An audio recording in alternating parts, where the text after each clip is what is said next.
अस्सलामुअलैकुम। यूके में रहने वाले तमाम अफराद के लिए शानदार खुशखबरी लेके हाजिर हुआ हूँ। जुलाई के महीने में यूके गवर्नमेंट ने दो नए बेनिफिट्स की अनाउंसमेंट तो आखिर की ही थी, लेकिन इसके अलावा बरतानिया में जो स्टेट पेंशन की एक शरह अप्रैल में बढ़ाई गई थी, अब वो आपको हर महीने कितनी मिलेगी ये आपके सामने पेश करूंगा तफसीलात। और इसको देखने के लिए मेरे चैनल को ज़रूर सब्सक्राइब करें। मैं हूं सैयद फराज हुसैन, उम्मीद है आप सब खैरियत से होंगे। स्टेट पेंशन हासिल करने वाले जो अफराद हैं उनके लिए एक अहम खबर ये है कि अप्रैल 2026 में स्टेट पेंशन में 4.8% इजाफा किया गया था। इस इजाफे के बाद जो मुकम्मल नई स्टेट पेंशन है उसकी वीकली रकम 241 पाउंड और 5 पेंस तक पहुंच गई है। ये जो इजाफा है एनुअली जो डेली वेजेस में होने वाला इजाफा होता है उसके मुताबिक किया गया था, ताकि जो बुजुर्ग शहरी हैं बढ़ती हुई डेली लिविंग कॉस्ट का बेहतर मुकाबला कर सकें।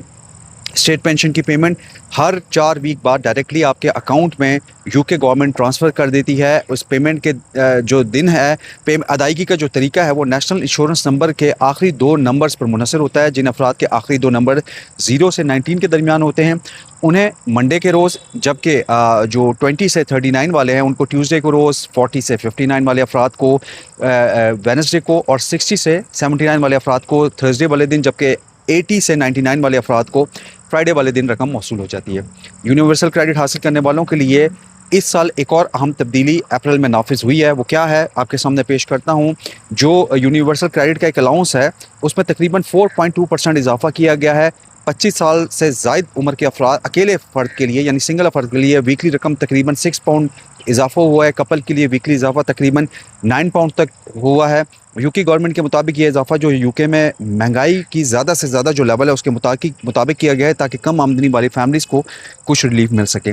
ताहम दूसरी जानिब जो हेल्थ से मुतल्लिक एडिशनल एलिमेंट है यूनिवर्सल क्रेडिट का, उसमें नए क्लेमेंट्स के लिए बहुत बड़ी कमी भी इंट्रोड्यूस करवाई गई है। नए एप्लीकेंट्स के लिए ये रकम 105 पाउंड पर वीक से कम होकर सिर्फ 50 पाउंड पर वीक रह गई है। इसी तरह बहुत से अफराद की जो मंथली इनकम है उसमें 200 पाउंड से ज़ायद की कमी वाक़ई हुई है।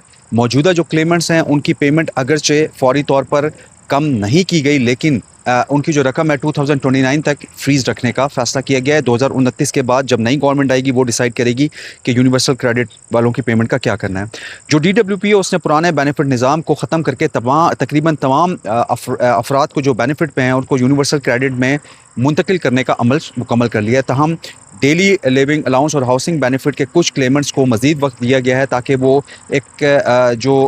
इस सिस्टम को समझने में और निज़ाम में ट्रांसफ़र होने में मुश्किलात का सामना उनको सामना ना करना पड़े। फैमिलीज़ के लिए मौसम गर्मा के दौरान एक्सपेंसेस में इजाफे को मद्देनज़र रखते हुए यूके गवर्नमेंट ने मुतअद्दिद डिस्काउंट्स का ऐलान किया है। स्कूल की ऑफ के दौरान, वेकेशंस के दौरान बच्चों की जो ट्रैवलिंग सरगर्मियाँ होती हैं, एंटरटेनमेंट सरगर्मियाँ, सिनेमा, थिएटर और अम्यूज़मेंट पार्क, चिड़ियाघरों, बाज़ ज़ूज़ और कुछ जगहों पर वैल्यू एडेड टैक्स में नुमायाँ कमी की गई है। इस स्टेप का मकसद फैमिलीज़ को समर के दौरान जो वो अपनी वेकेशन होती हैं उनमें रिलीफ फराहम करना है। कम इनकम वाली फैमिलीज़ के लिए एक नई scheme crisis and resilience fund के नाम से इंट्रोड्यूस करवाई गई है। यूके में ये एक नया बेनिफिट है। अप्रैल 2026 से लोकल कौंसल्स को ये इख्तियार दिया गया है कि वो क्राइसिस एंड रेजिलियंस फंड जो है फाइनेंशियल क्रंच का शिकार जो फैमिलीज़ हैं उनको डायरेक्टली सपोर्ट फराहम करें। ये फ़ंड पहले से मौजूद जो हाउस होल्ड सपोर्ट फ़ंड है उसकी जगह ले रहा है, इसलिए आप इसको फ़ौरन अप्लाई कर सकते हैं। इस स्कीम के तहत जो ऐसे अफराद को पेमेंट कैश की फॉर्म में दी जाएगी जो अचानक किसी न किसी फाइनेंशियल क्रंच में घिर जाएँ, मसलन उनकी जॉब ख़त्म हो जाए, इनकम कम हो जाए या कोई भी एडिशनल खर्च उनके सामने आ जाए। अहम बात इसमें यह है कि इस सपोर्ट के लिए सिर्फ बेनिफिट्स हासिल करना कोई लाजमी शर्त नहीं, यानी अगर आपने कोई भी बेनिफिट यूके में कभी क्लेम नहीं किया तब भी आप ये क्लेम कर सकते हैं। कौंसल्स यानी लोकल जो कम्युनिटीज़ हैं वो इसके मुताबिक फ़ैसला करती हैं। इसके अलावा हाउसिंग पेमेंट भी क्राइसिस एंड रेजिलियंस फंड में इंट्रोड्यूस करवाई गई है, जिसका मकसद आपने अगर रेंट पे करना है, एडवांस किराया देना है, सिक्योरिटी डिपॉजिट या अपने घर चेंज करने के एक्सपेंसेस आपकी रिक्वायरमेंट है तो इसमें आपको सपोर्ट फराहम करेगा। ये सहूलत जो है उन अफराद के लिए जो हाउसिंग बेनिफिट या यूनिवर्सल क्रेडिट के हाउसिंग एलिमेंट से फ़ायदा उठा रहे हैं। अगर किसी शख्स को अचानक किसी भी एमरजेंसी की सूरत में रकम की ज़रूरत पेश आ जाए तो UK government budgeting advance loan आपको प्रोवाइड करती है। ज़बरदस्त लोन है ये, विदाउट एनी इंटरेस्ट लोन है जिसे 2 साल के अंदर आपको वापस करना होता है ईजी इंस्टॉलमेंट में। अकेले सिंगल फ़र्द के लिए ज़्यादा से ज़्यादा 348 पाउंड के करीब है, कपल के लिए 464 पाउंड, जबकि बच्चों वाली फैमिली के लिए ये 812 पाउंड तक आप लोन हासिल कर सकते हैं यूके गवर्नमेंट से विदाउट लोन। लेबर गवर्नमेंट के बजट के बाद एक और अहम तब्दीली इस बजटिंग लोन में ये की गई है कि यूनिवर्सल क्रेडिट से कर्ज़ों की जो वापसी होती है उसके लिए की जाने वाली जो कटौती है उसकी हद लिमिट कम कर दी गई है। पहले यूनिवर्सल क्रेडिट के अलाउंस के लिए 25% तक काटा जाता था, लेकिन अब ये लिमिट कम करके 15% कर दी गई है। इससे लाखों अफराद को माहाना उनके अकाउंट में ज़्यादा रकम अवेलेबल हो रहेगी। फाइनेंशियल क्रंच का शिकार अफराद के लिए मुख्तलिफ जो इदारे हैं उनकी जानिब से ग्रांट्स भी दस्तियाब हैं।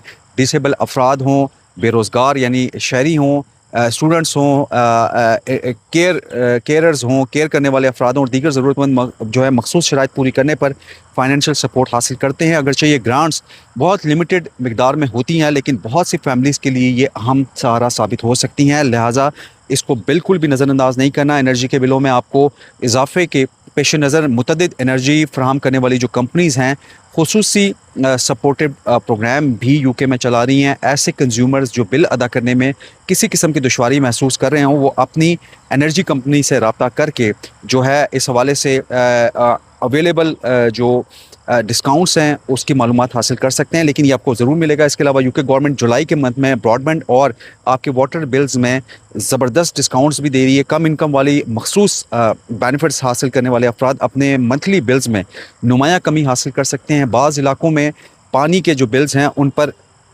90% तक आपको डिस्काउंट दी जा रही है, जबकि कुछ इलाकों में जो डिस्काउंट की लेवल है वो काफ़ी कम है। कौंसल टैक्स में भी यूके गवर्नमेंट कमी, डिस्काउंट या मुकम्मल वेव ऑफ भी बहुत से फैमिलीज़ के लिए अलाउ कर रही है। बाज़ अफराद को 100% तक इस हवाले से डिस्काउंट मिल सकता है, जबकि शदीद फाइनेंशियल क्रंच का सामना करने वाले अफराद एडिशनल डिस्काउंट्स के भी एप्लीकेशन दे सकते हैं, जिसमें आपको 30 to 50% तक यूके गवर्नमेंट कौंसल टैक्स में डिस्काउंट दे देती है। बच्चों वाली फैमिलीज़ के लिए फ्री चाइल्ड केयर की सहूलत यूके में अभी भी जारी है। 4 साल तक की एज के बच्चों के लिए जो काम वर्किंग पेरेंट्स हैं 30 आवर्स जो है फ्री चाइल्ड केयर हासिल कर सकते हैं, लिहाजा आप उसको अवेल कर सकते हैं। इसके साथ साथ tax free child care scheme भी यूके में मौजूद है, जिसके तहत यूके गवर्नमेंट बच्चों की देखभाल के एक्सपेंसेस में एडिशनल जो है आपको सपोर्ट फराहम करती है। जुलाई 2026 में जो एनर्जी की प्राइसेस हैं उनके हवाले से एक बहुत बड़ा शॉक भी सामने आया है। वो क्या शॉक है? एनर्जी रेगुलेटर्स ने ये ऐलान किया है कि जुलाई में प्राइस कैप में एनुअली 221 पाउंड का इजाफा होगा, यानी 221 पाउंड आपके बिल में पूरे साल में इजाफा होगा, जिसके बाद एवरेज घरों का बिल जो है तकरीबन 1862 पाउंड एनुअली तक पहुंच जाएगा। ये इजाफा गुज़िश्ता 2 बरसों में बुलंद तरीन सतह पर तस्वुर किया जा रहा है और उसकी बुनियादी जो वजह का करार दी जा रही है वो इंटरनेशनल ऑयल की प्राइसेस में इजाफा है। बहुत सारे एक्सपर्ट्स जो कंज्यूमर हैं उनको ये मशवरा दे रहे हैं कि अगर मुमकिन हो तो मुकर्ररा जो एक फिक्स्ड टैरिफ वाले जो बिल्स हैं उन पर गौर करें ताकि फ्यूचर में उनको मज़ीद इजाफों से ख़ुद को महफूज रखा जा सके। ताहम मौजूदा मार्केट में ऐसे जो कॉन्ट्रैक्ट्स होते हैं उनकी तादाद पहले के मुकाबले में कम देखी जा रही है। एक सवाल जो अक्सर पूछा जाता है, मुझसे भी कमेंट सेक्शन में पूछा जा रहा है, वो ये है कि क्या 2026 में दोबारा कॉस्ट ऑफ लिविंग पेमेंट मिलेगी? तो यूके गवर्नमेंट ने कॉस्ट ऑफ लिविंग पेमेंट तो ख़त्म कर दिया है, लेकिन उसकी जगह crisis and resilience fund announce किया है। इस वक्त यूके गवर्नमेंट ने ऐसी किसी नई पेमेंट का ऐलान नहीं किया। 2022 से लेके 2024 के दरमियान जारी रहने वाली खुसूसी कॉस्ट ऑफ लिविंग स्कीम का एंड हो चुका है और फिलहाल इसके वापसी के कोई यूके गवर्नमेंट की तरफ से इशारे नहीं मिले। कलेक्टिवली देखा जाए तो जुलाई 2026 बरतानिया के लाखों फैमिलीज़ के लिए एक अहम मंथ बन के आ रहा है। 2 नए बेनिफिट्स अनाउंस किए हैं, अगरचे बेनिफिट्स और पेंशन की पेमेंट्स मामूल के मुताबिक जारी रहेंगी, कोई बैंक हॉलीडे नहीं है और कई सपोर्टिव प्रोग्राम भी यूके में दस्तयाब हैं। लेकिन जो एनर्जी की बढ़ती हुई प्राइसेस हैं, इंटरनेशनल जो गैर यकीनी की सूरत हाल है, रोज़मर्रा एक्सपेंसेस के जो प्रेशर है बदस्तूर मौजूद है यूके में, ऐसे में हर फ़र्द के लिए ज़रूरी है कि वो अपनी एलिजिबिलिटी के मुताबिक तमाम दस्तयाब सपोर्ट्स, डिस्काउंट्स और बेनिफिट्स ज़रूर यूके गवर्नमेंट की स्कीम से ज़रूर फ़ायदा उठाए, फ़ाइनेंशियल मुश्किलात का बोझ ताकि उनका कम किया जा सके। ये वीडियो बनाने का मकसद भी मेरा ये अवेयरनेस देने का होता है। ये हर किसी को नहीं होता कि आप जाएं और बेनिफिट अप्लाई कर लें। जो एलिजिबल पर्सन है वो ज़रूर अप्लाई करें और अपनी एलिजिबिलिटी चेक करने के लिए gov.uk का कैलकुलेटर या टर्न टू अस का कैलकुलेटर जो है वो अप्लाई जाके उसमें अपनी जो करंट फाइनेंशियल सिचुएशन है वो डालेंगे आपको, तो आपको पता चल जाएगा आप किसके लिए एलिजिबल हैं। बहरहाल अगर कोई अचानक किसी इशू में फंस जाता है तो आप अपनी लोकल कौंसल से ज़रूर रब्ता कर सकते हैं, चाहे रेंट देने का मामला हो या कोई और। आपको जो लोकल कौंसिल है वो ज़रूर इस हवाले से सपोर्ट प्रोवाइड करेगी।